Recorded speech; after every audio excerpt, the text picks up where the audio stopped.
Every Halloween, when the veil between the worlds grew thinner, a man named Jack received a letter. It arrived in a pink envelope sealed with crimson wax, and it always smelled faintly of lavender and old paper. The handwriting was beautiful, feminine, written in ink with small smudges, and the words inside were very tender. At first, Jack thought it was some kind of Halloween joke from his friends, and he just laughed. But every year, the letter became more and more intimate, more poetic, as if the sender knew Jack's soul, knew that he lacked such tenderness in his life. Jack did not know who wrote it. Each letter was signed with the name Alicia. After 5 years of this obscurity, Jack could no longer bear the mystery. He went to the place indicated at the concert and began to look for the girl who wrote him letters.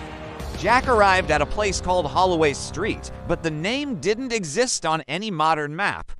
The locals were surprised when Jack asked about a street that hadn't existed for centuries. Jack stood where Holloway Street had once been, now a quiet park. Jack couldn't believe it. How was that possible? In the dusty archives of the historic city, he found this. Holloway Street had been demolished in 1825 after a fire destroyed the entire block. And what about Alicia? She was real, but 20-year-old Alicia Merlieu died in that fire. Her portrait, preserved in a cracked frame, depicted a woman with piercing eyes and a sweet smile.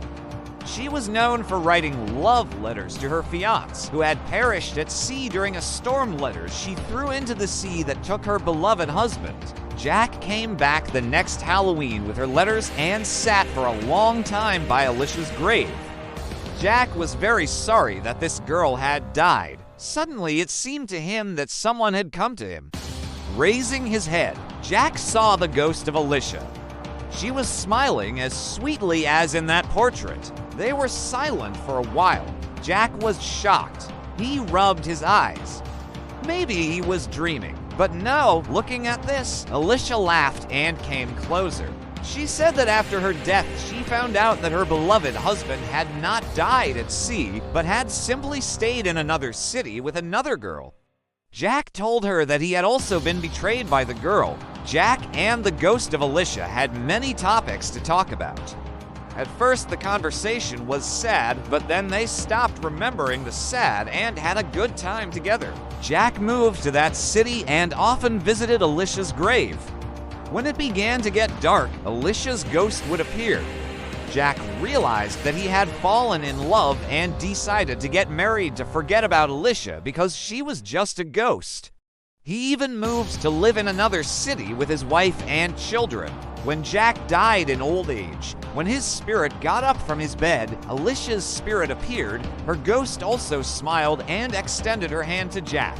Jack suddenly noticed that his old body was lying in bed, and his spirit was as young as when he met Alicia's ghost.